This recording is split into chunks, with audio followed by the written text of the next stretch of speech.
குறிப்பாக என்னுடைய சகோதரிகளே, என்னுடைய தாய்மார்களே, விவசாய பெருமக்களே, ஊடக நண்பர்கள், காவல்துறை நண்பர்கள் உள்ளிட்ட என் உயிரினும் மேலான அன்பு பாட்டாளி சொந்தங்களே, தைரியமாக இருங்கள். காரணம், நம்முடைய விவசாய மண், முப்போகம் விளைகின்ற இந்த மண், இந்த மண்ணிலே கிட்டத்தட்ட கல்பட்டு, ஏனம்பாக்கம், மேல் மாளிகைப்பட்டு, செங்காந்தகுளம், வெங்கல், மாலத்தூர், மாலந்தூர், ஆவாஜிப்பட்ட இந்த பகுதியில அரசாங்கம் முப்போகம் விளைகின்ற, அதிலும் குறிப்பாக நஞ்சை நிலம், அதிலும் ஆரணி ஆறு ஆற்றுப்படுகையில் உள்ள 1703 ஏக்கர், நினைத்து பாருங்கள், 1703 ஏக்கர் நிலம்.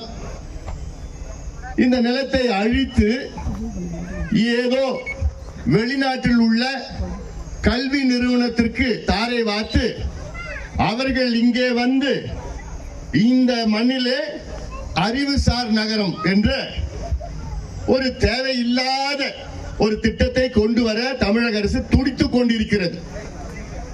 இந்த செய்தி கேட்டவுடன் முதலாக இதை எதிர்த்து ஒரு அறிக்கை விட்டது இந்த அன்புமணி ராமதாஸ் தான்.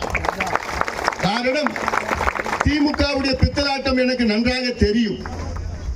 இவர்கள் உடைய மாடஸ் ஆபரண்டி என்று ஆங்கிலத்தில் சொல்வார்கள்.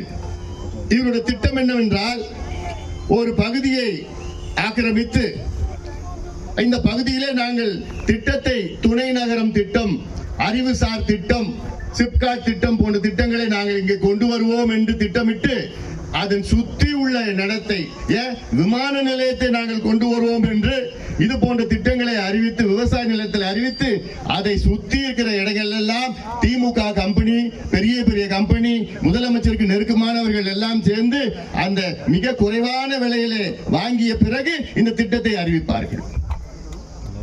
இதுதான் திமுகவுடைய திட்டம். இது கொள்ளைக்கார கும்பல். இது ஒரு பொழுதும் இந்த பகுதியிலே இந்த அறிவுசார் நகரம் வேண்டாம், வர விட மாட்டோம். இது நாங்கள் உறுதியாக இருக்கின்றோம். நான் சொல்வது, அறிவுசார் நகரம் இந்த மண்ணிலே வர வேண்டாம். அறிவுசார் நகரம் வர வேண்டாம் என்று நான் சொல்லவில்லை. இந்த திட்டத்தை நீங்கள் திருவண்ணாமலை மாவட்டத்திலே ஆயிரக்கணக்கான தரிசு நிலம் இருக்கிறது, அரசு நிலம் இருக்கிறது, அங்கே கொண்டு வாருங்கள். திருச்சியிலே கொண்டு வாருங்கள், ராமநாதபுரத்திலே கொண்டு வாருங்கள், மதுரையிலே கொண்டு வாருங்கள், வேற பகுதியிலே அரசு நிலத்திலே கொண்டு வாருங்கள். ஆனால் ஆரணி ஆற்று படுகையிலே யாராவது அறிவுசார் நகரம் கொண்டு வருவாங்களா? யார் கொண்டு வருவா? அப்படிப்பட்டவங்க அறிவு இல்லாதவங்க தான் அப்படி கொண்டு வருவாங்க. அறிவில்லாதவங்க தான் இது போன்ற அறிவுசார் நகர் விவசாய நிலத்தில், அதுவும் ஆற்றுப்படுகையில முப்போகம் விளைகின்ற இந்த மண்ணை அழித்து இந்த திட்டத்தை கொண்டு வருவார்கள். யாரு? அறிவில்லாதவர்கள். அறிவுள்ளவர்கள் இந்த மண்ணையும் மக்களையும் காப்பாற்றுவாங்க, பாதுகாப்பாங்க. ஏன்னா இந்த மண்ணு சோறு போடுற மண்ணியா, ஆயிரம் ஆண்டுகள் நமக்கு முன்னோடிகளுக்கு சோறு போட்ட மண் இன்று நமக்கு சோறு போடுகின்றது. வருகின்ற ஆயிரம் ஆண்டுகள் நம் சந்ததியினருக்கு சோறு போட வேண்டும். இந்த மண்ணை பாதுகாப்பது நம் கடமை. இந்த மண்ணை அழிச்சிட்டு போயிட்டு நம்ம வருங்கால சந்ததியினர் என்ன சாப்பிடுவாங்க? பேப்பரை சாப்பிடுவாங்களா? புத்தகத்தை சாப்பிடுவாங்களா? சோரியா? சோறுக்கு நீங்க வேற பிச்சை எடுக்க போறீங்களா? அதனால இதையெல்லாம் நிச்சயமாக ஒருபொழுதும் விடமாட்டோம். விவசாயிகள் எங்களுடைய கடவுள். விவசாயிகள் சோறு போடுகின்ற எங்களுடைய கடவுள். விவசாயிகளையும் காப்பாற்றப்பட வேண்டும், விவசாய மண்ணையும் காப்பாற்றப்பட வேண்டும். அதனாலதான் எங்க விவசாய நிலம் இந்த அரசாங்கம் திட்டமிட்டு பிடுங்கிக் கொண்டிருக்கின்றார்களோ அங்கே முதலில் போய் அங்கே சென்று குரல் கொடுப்பது மட்டும் கிடையாது, போராடி கொண்டிருப்பது பாட்டாளி மக்கள் கட்சி தான் இருக்கின்றோம். திருவண்ணாமலை மாவட்டம் மேல்மா பகுதி இருந்தாலும் சரி, சிப்காட்டின்னு சொல்லி அங்கே ஏமாற்றிக் கொண்டிருக்கின்ற பகுதி அது. அங்கே 3200-500 ஏக்கர் முப்போகம் விளைகின்ற பொன்னான மண். ஏன் கடலூர் மாவட்டத்தில் NLC நிறுவனம் ஒரு மோசமான ஒரு நிறுவனம், மோசடி நிறுவனம். 60,000 ஏக்கர் இதே போன்று முப்போகம் விளைகின்ற மண் 60,000 ஏக்கர் மண்ணை அழிச்சிட்டாங்க.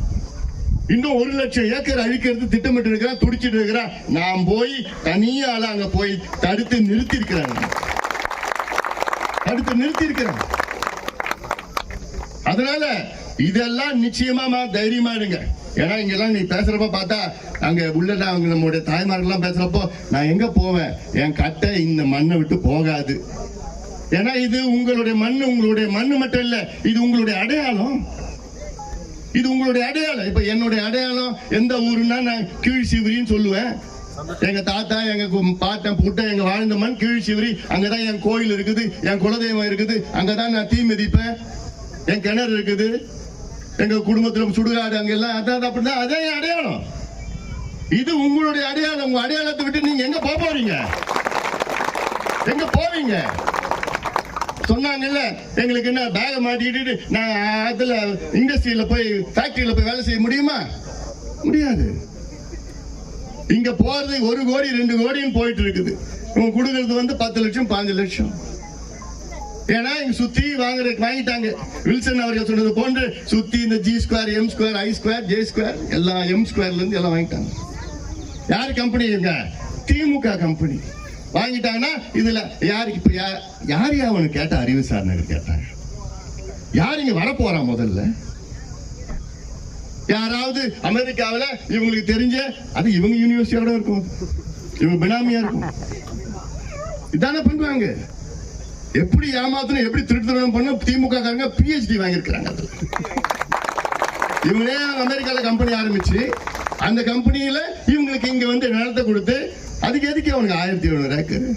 அமெரிக்காவில் ஒரு யூனிவர்சிட்டி தொடங்கணும்னா அவங்க எவ்வளவு தெரியுமா? அவங்க நிலத்துல தொடங்குறாங்க 5 ஏக்கர்.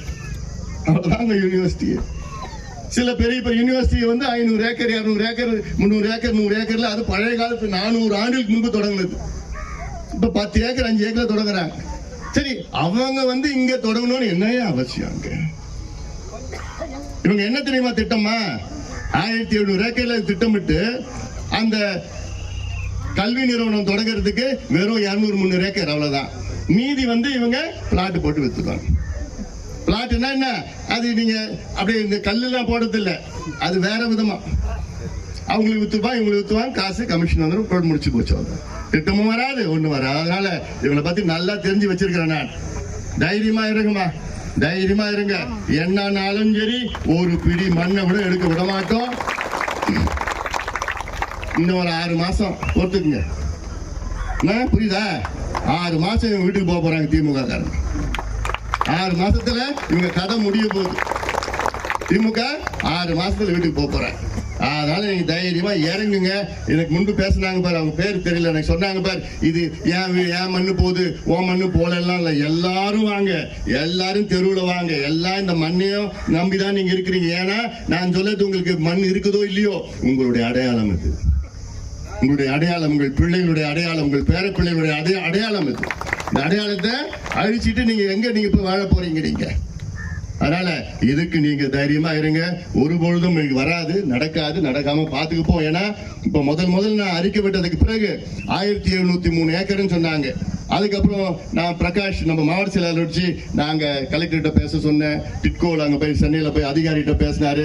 நானும் போன்ல பேசினேன். நான் சொன்னேன் வேண்டவே வேண்டாம். அப்புறம் என்ன சொன்னாங்க, சரி அவ்வளோ நாங்க எடுக்க மாட்டோம், 1142 ஏக்கருக்கு பதிலா நாங்க 870 ஏக்கர் எடுப்போம் அப்படின்னு இன்னும் 400 ஏக்கர் குறைச்சாங்க.